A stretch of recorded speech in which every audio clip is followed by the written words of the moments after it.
What is going on, guys, and welcome back to the channel. Now, the Diablo 4 Devstream just happened, and they covered a myriad of things, announcing new content for Diablo 4, as well as, if you are a Diablo Immortal player, there will be a new class called the Blood Knight coming out on July 13th, which will be completely free to anybody that does play Diablo Immortal and wants to play the new class, as well as being able to transfer your current class into the Blood Knight.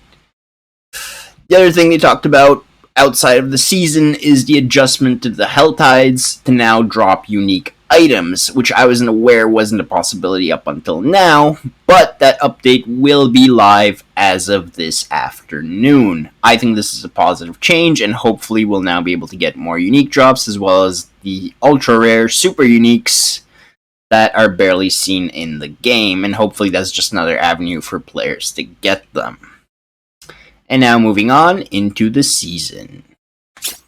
So, starting off on July 20th, we will be able to start in Season 1, which is Season of the Malignant. Now, what this introduces will be a new NPC by the name of Cormand, who is a priest of the Cathedral of Light. He has a solution to the Malignant problem, but needs help. Now, the way you'll be able to access this is either finishing the main story or skipping the campaign, and you will not be able to have any encounters with the seasonal mechanic until you do either of those two things. They did say that there will be a number of new challenges that we haven't fought before, as well as a bunch of new powers. So the seasonal mechanic, as I said, takes part after you finish the campaign, and how it works is as follows. Elites can now spawn as malignant elites, and if you kill it, it will drop a malignant heart, which then further starts a ritual that spawns more elites, and then drops a cage heart, which could be socketed into your jewelry, with its own supposed legendary aspect that's supposed to enhance and make a lot of the current builds a lot more powerful. And according to the Devstream, there will be 32 new Malignant powers, and you can get them in different tiers depending on when, I'm assuming what level you were, and which world tier you farmed them in. Obviously, the higher it is, the better ones that you can get. And so the way this works, and this is a Path of Exile thing, is they chose to make it so that jewelry that drops, or you can buy it from the vendor, I guess, will drop with a specific socket color. And those are 3 different colors. I believe they're blue, red, and probably green. And the heart that you get from these malignant elites or encounters will have to be the same color as that socket in order for you to insert it into the gear. They also said that there will be a 4th special color of the malignant heart, which I guess is like a colorless one, and those are supposed to be a lot rarer and a lot more powerful, but they can fit into any color socket. Now, assuming you get a better malignant heart or one of a different color, something you don't use, you don't want, it doesn't make sense for your build, etc., these malignant hearts can be dusted for a special material, and you can create something called an invoker. Now, apparently there will be areas within the game called Malignant Tunnels, and I'm assuming these will function typically like a dungeon where there's an entrance and you can go in. And in these Malignant Tunnels, you can use the invokers to target farm-specific colors of the hearts that you are looking for. There will also be a new boss battle that can be encountered within the tunnels. I don't know if it'll be at the end of every tunnel or there's a chance of like this boss monster popping up, but his name is Varshan the Consumed, and he will be showing up within these Malignant Tunnels. They did also mention that there will be a bunch of new legendary aspects and uniques, which will be added into the game, and will be available in the Eternal Realm as well, starting July 18th, as well as some balance changes that they have made to the game. So the next thing they talked about is the season journey within Diablo 4, as well as the Battle Pass. Now, if you are previously a Diablo 3 player, you will realize that the season journey is very similar.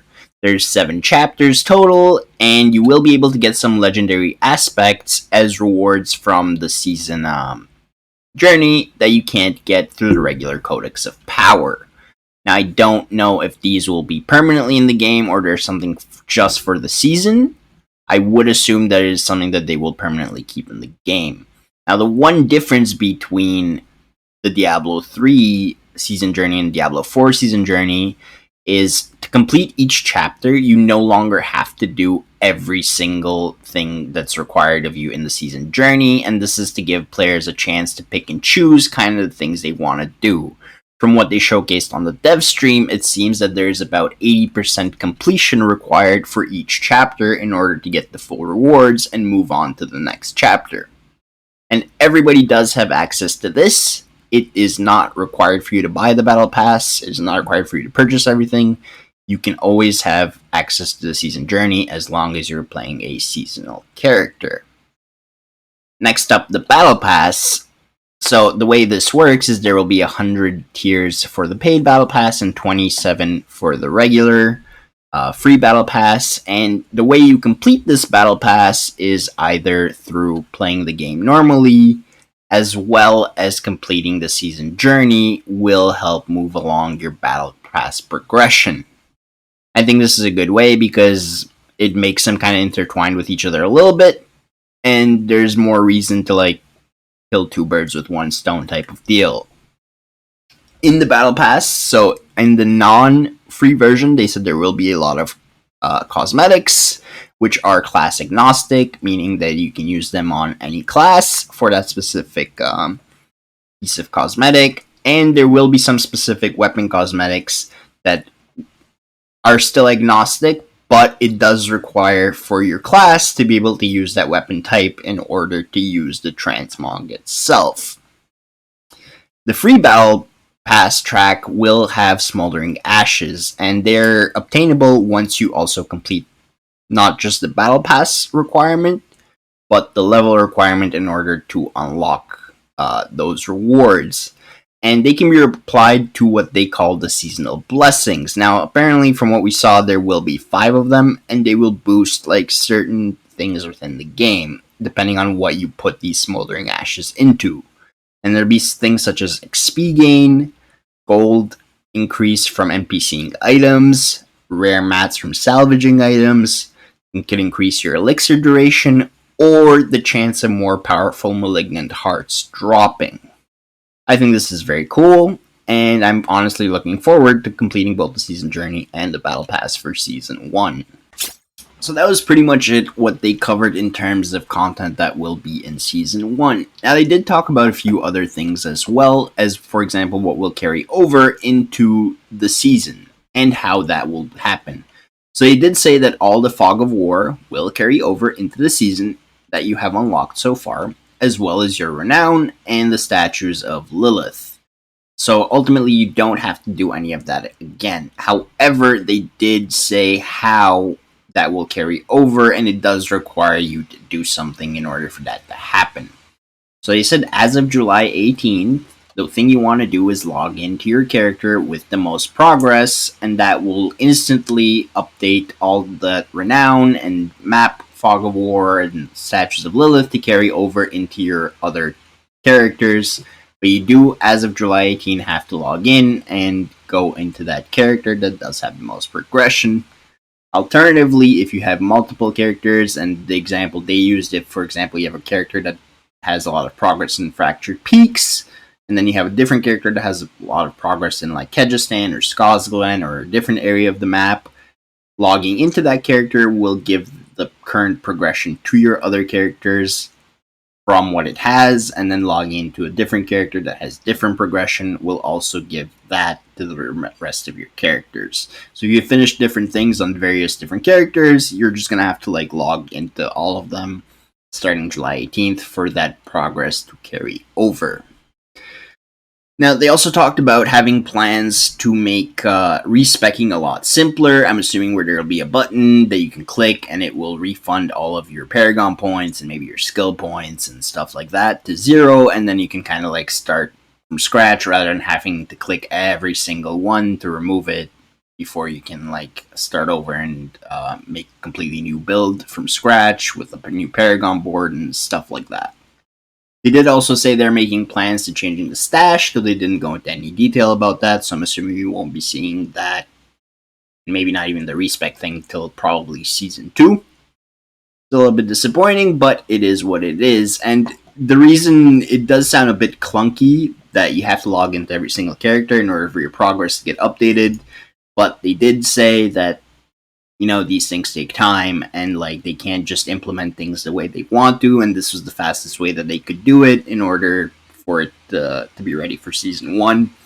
And for it to be less clunky will take a lot more time to properly go through the code and implement it so that it's not as clunky as it is right now. They did also mention that some of the mechanics in the season will show up in future seasons or the eternal version of the game, depending on how they receive positive feedback about it, and if they think it's a good mechanic that should stay in the game, it will be a mechanic that does get kept in the game. Now, personally, and again comparing this to Path of Exile seasons, every seasonal mechanic after the season's over does carry on into the Eternal Realm, as well as it is available in future seasons. And personally, I do hope that they do keep this, because special boss encounters and stuff like that, I personally would like to see them in future seasons as well. It's content in the game as a whole. It'll give players a lot more to do in the end game, and there will probably be a lot less complaints as more and more seasons come out, so that there isn't as boring, or there's a lot more stuff to do in the end game. I think they should keep everything that is implemented in this season for future content, unless it's obviously terribly bad and nobody likes it and it's not fun. But I think it'll be something to do, as later on with more seasons, there'll be a more variety of things that can be done, both in the season as well as in the Eternal Realm.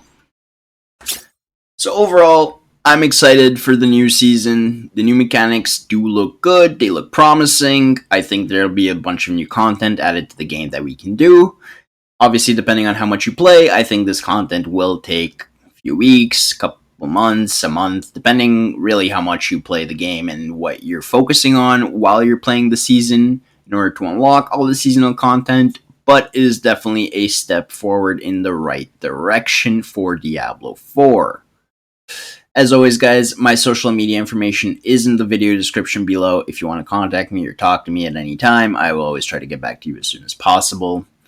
Let me know in the comments below what you think about the Season 1, the journey, the Battle Pass, the updates, what you want to see in the new season, or if you're looking forward to it. Feel free to let me know. Thank you guys so much for watching, and I'll see you in the next one.